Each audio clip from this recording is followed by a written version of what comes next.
Hello, everyone. My name is Bradley Smith, and I'm the curator here at the historic Heford Cloister. I'm speaking to you from the library at the cloister. Many of you have been following our Curator's Corner posts on social media, and we thank you for your interest. We sincerely appreciate it. For today's Curator's Corner, I'll be sharing a story by video, doing something a little bit different with our format. Story begins in the sisters' dormitory, in the spinning room, a space that visitors can see when they take a guided tour. Located within that room is a very large hamper to which an intriguing story is attached. I would like to share that story with you today.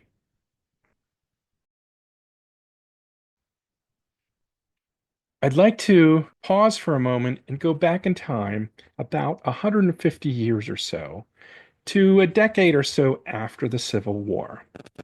This was an era when journalists and historians were starting to take a keen interest in the historic Ephrata cloister. And we see this interest manifest in the form of multiple magazine articles that discuss the Ephrata cloister, magazines that had a national following and were very, very popular. The cloister was also featured in several substantial books published in the late 1800s. All this attention was very positive in the sense that it spread awareness and appreciation for the uniqueness of Ephrata Cloister. I think it's safe to say that this interest generated in the 1800s helped ensure that the site was preserved in the 20th century. However, there was also a bit of a drawback to all this attention during the Victorian era. And the drawback was that many of these authors who were writing in the 1800s were not professionally trained historians, and they tended to commingle historic fact with folklore.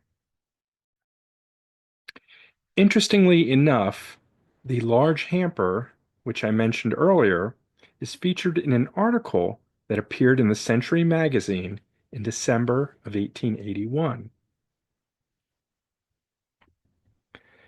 In this story, the author is touring the grounds of the Ephrata cloister, and he tells the following story.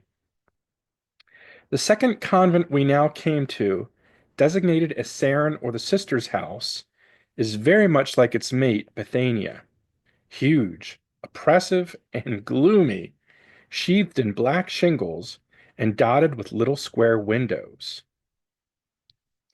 In one of the cells, we noticed a huge hamper. How was this overgrown basket ever squeezed through so narrow an opening? It never was. An industrious nun, bent upon doing some good and useful work for the monastery, plied in her cell for many days and weeks, her busy hands to weave for domestic needs that extraordinary piece of wicker work. She did not discover, until she had finished it, that it was much too large to pass through the door of her cell, and so it remains there. The article also includes an illustration of the basket within the sleeping cell.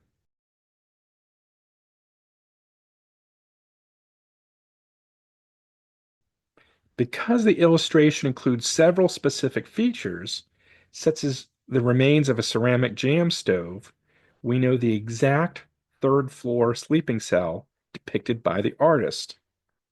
The illustration also included a caption, Sister Pauline's basket.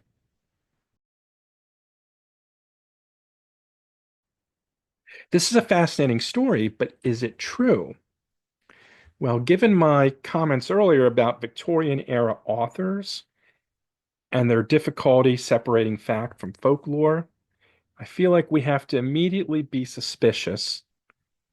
I am suspicious until I'm able to find a story like this repeated in an earlier source. In other words, I'm looking for evidence of this story about the hamper in an earlier document, something like a letter or a will or a diary, something that we know has connections to the 1700s. Interestingly enough, the story of this hamper does appear in a primary source, a register of Ephrata Cloister members that is today located in the Free Library of Philadelphia.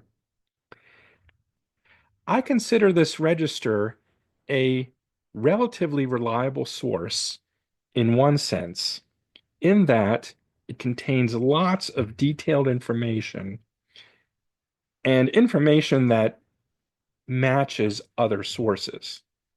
However, there are some question marks about the provenance of this register. The word provenance, that's a fancy word historians use. It basically means the history of how a document or object was created or used.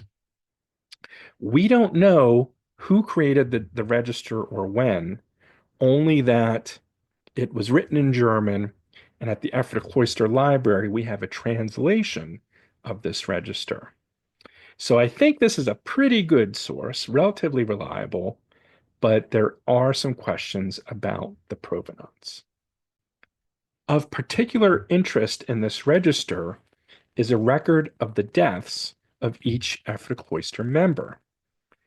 These records, sometimes they're relatively brief, sometimes they're very detailed, providing information about the role the person played at the Ephrata Cloister, their legacy to the cloister, both their spiritual name that they took when they joined the community and their birth name, sometimes even including some family information, such as who their parents were, things like that.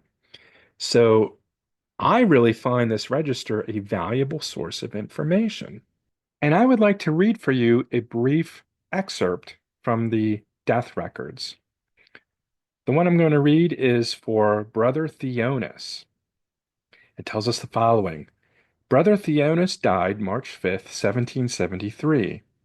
He was one of the four brethren who, in April 1734, moved into the Burg, or Hill House, as the first large building at Ephrata was known, where he lived until 1737.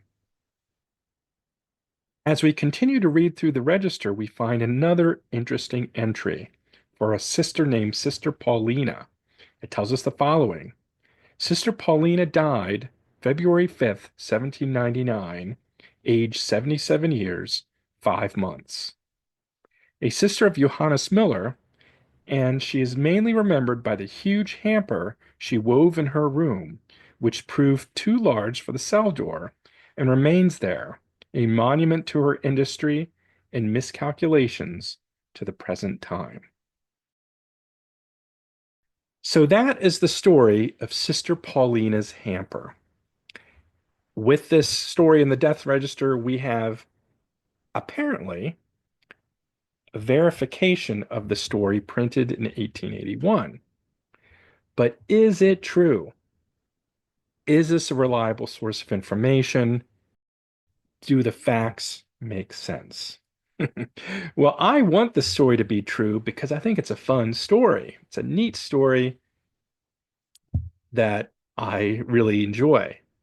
But as a historian, I have to approach this objectively. I recently took measurements of the basket and the sleeping cell, and I found no evidence that debunks this story. The basket, minus its lid, is about 20 inches high, and the doorway is 20 inches wide. However, removal of the basket might have been rendered impossible by the room's layout. In particular, the door is positioned in a way that it cannot fully open without hitting the adjacent bench, which is permanently affixed to the wall. If the basket was located in this sleeping cell, as it was depicted in 1881, I don't think it could have passed through the doorway unless someone first removed the door. Someone apparently did just that, for in October 1905, a man named Louis Emert visited the site and he photographed the basket in a different location. No longer on the third floor, it was at that time on the second floor of the sisters' dormitory in one of the larger workroom spaces. I recently asked one of my mentors about this story, and this is a person who has experience with basket making.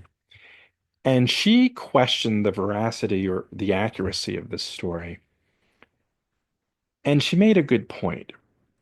She mentioned to me that making a hamper of this size would require space to work, space to store the materials. And it just doesn't quite make sense that a person would do this work inside a very, very tiny sleeping cell of the sisters' dormitory. It was just such a small, confined space. I have to admit, this is a very valid question. Why would they do it in this space when we know there were workrooms that were much larger within the sisters' dormitory? However, on the flip side is another important consideration that supports the story. We have a drawing showing this basket inside the sleeping cell. This means that either in 1881 the hamper was indeed in the sleeping cell, or the illustrator fabricated a scene that just did not exist. And the author wrote a tale that was blatantly false. I struggle to accept that the author and the illustrator would be this deceptive. Now, it is also possible that the church proprietors staged this scene in advance of the visit, but again, I struggle to accept that this degree of deception was at play. So, in summary, we can't really say with certainty if the story of Sister Paulina and her gigantic basket is true. All that we can do is evaluate the information we have available and try to make our best guess. My hope is that additional primary sources will emerge over time that either help to corroborate the story or prove it false. In the meantime, I must say that I enjoy the story, I appreciate the story, and I do hope it's true. I'll explain why I really like this artifact. As a curator, I am taught that the power of an artifact lies in its ability to tell stories that have persisted throughout human history, to connect the themes, larger themes that are persistent through time. And as I read about Sister Paulina's story,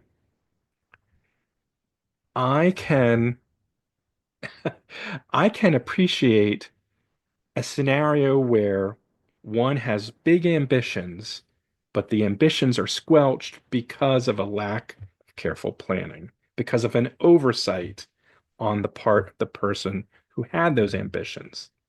I have done this. I can relate to Paulina's story. And I also feel a little bit sorry for Paulina. The death register has some very thoughtful, lengthy praise for some of the cloister members. But when it comes to Sister Paulina, the extent of her legacy is she made a big, big hamper.